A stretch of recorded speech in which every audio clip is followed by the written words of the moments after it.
কে হবেন বাংলাদেশ জাতীয় ফুটবল দলের নয়া হেড কোচ? গত কয়েক সপ্তাহ ধরে দেশের ক্রীড়াঙ্গনের আনাচে কানাচে এই একটি প্রশ্ন সবচেয়ে বেশি ঘুরপাক খাচ্ছিল। স্প্যানিশ কোচ হাবিয়ার কাবরেরার বিদায়ের পর বাফুফে যখন নতুন কোচের সন্ধান শুরু করে, তখন অভাবনীয় সাড়া মেলে আন্তর্জাতিক ফুটবল অঙ্গনে। প্রায় ২৭০ জন দেশি বিদেশি কোচ লাল সবুজের দায়িত্ব নিতে আবেদন করেন। সেখান থেকে যাচাই বাছাই শেষে বাফুফে যে সংক্ষিপ্ত তালিকা তৈরি করেছে তার শীর্ষে রয়েছে ওয়েলসের কিংবদন্তি কোচ ক্রিস কোলম্যান।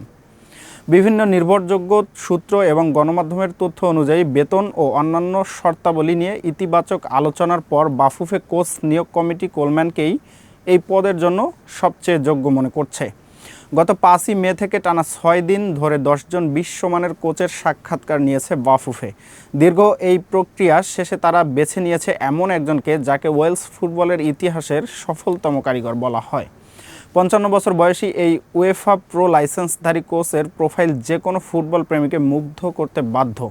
২০১২ থেকে ২০১৭ সাল পর্যন্ত ওয়েলস জাতীয় দলের প্রধান কোচের দায়িত্ব পালন করা কোলম্যানের ক্যারিয়ারে স্বর্ণালী অধ্যায় ছিল ইউরো ২০১৬। সেই আসরে তার অসামান্য রণকৌশল, গ্যারেথ বেল ও অ্যারন রমসিদের নিয়ে গঠিত ওয়েলস প্রথমবারের মতো সেমিফাইনালে পৌঁছে ফুটবল দুনিয়ায় এক বিশাল তোলপাড় সৃষ্টি করেছিল।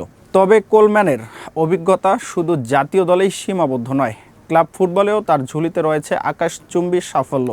ইংলিশ প্রিমিয়ার লিগের দল ফুলহ্যাম এবং সান্ডারল্যান্ড থেকে শুরু করে স্প্যানিশ লা লিগা রিয়াল সোসিয়াদাদের মতো বড় ক্লাবের হেড কোচ হিসেবে তিনি নিজের দক্ষতা প্রমাণ দিয়েছেন। এমনকি খেলোয়াড় হিসেবেও ইংলিশ প্রিমিয়ার লিগের কঠিন মঞ্চে প্রায় ১০০ ম্যাচ খেলার অভিজ্ঞতা রয়েছে তার। এমন একজন বর্ণাঢ্য ব্যক্তিত্ব যখন বাংলাদেশ ফুটবলের হাল ধরবে, তখন সেটি কেবল খবর থাকে না, বরং তা হয়ে ওঠে ফুটবলের মোড় ঘুরিয়ে দেওয়ার এক বিশাল সম্ভাবনা। বাংলাদেশের বর্তমান ফুটবল প্রেক্ষাপটে ক্রিস কোলম্যানের প্রয়োজনীয়তা কেন অনস্বীকার্য, তার পেছনে রয়েছে বেশ কিছু শক্তিশালী কারণ।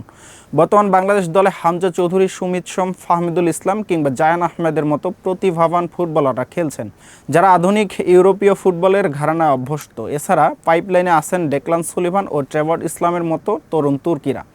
ইউরোপ ও আমেরিকার আধুনিক ফুটবল একাডেমিতে বেড়ে ওঠা এই ফুটবলারদের মনস্তত্ত্ব বোঝা এবং তাদের থেকে সেরাটা বের করে আনার জন্য কোলম্যানের চেয়ে যোগ্য ব্যক্তি এই মুহূর্তে দ্বিতীয় কেউ নেই। কোলম্যানের কোচিং দর্শনে মূলত গড়ে ওঠে সুশৃঙ্খল রক্ষণভাগ এবং দ্রুতগতির কাউন্টার অ্যাটাকিং ফুটবলের ওপর ভিত্তি করে। প্রবাসী ফুটবলারদের গতি ও চপলতাকে যদি তিনি তার আধুনিক ইউরোপীয় ঘরানার ছকে ফেলে একটি শক্তিশালী দল গঠন করতে পারেন, তবে ফিফা র্যাঙ্কিংয়ে বাংলাদেশের উত্থান হবে দেখার মতো। বাফুফে আশা করছে কোলম্যানের হাত ধরে কেবল মাঠের সাফল্যই আসবে না, বরং দেশের ফুটবলে একটি দীর্ঘমেয়াদী পেশাদার ইকোসিস্টেম তৈরি হবে। এখন অপেক্ষা শুধু আনুষ্ঠানিক ঘোষণার। যদি ১৫ মে সব শর্ত মেনে কোলম্যানের সাথে চূড়ান্ত চুক্তি সই হয়, তবে এটি হবে বাংলাদেশ ফুটবলের ইতিহাসের অন্যতম স্মরণীয় এক মুহূর্ত।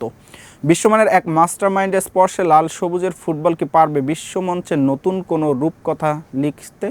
দর্শক, এতক্ষণ দেখছিলেন সকাল নিউজ প্রেজেন্টস খেলার কাগজ। খেলার সকল আপডেট সবার আগে পেতে ফলো করুন আমাদের ফেসবুক পেজ এবং সাবস্ক্রাইব করুন আমাদের ইউটিউব চ্যানেল।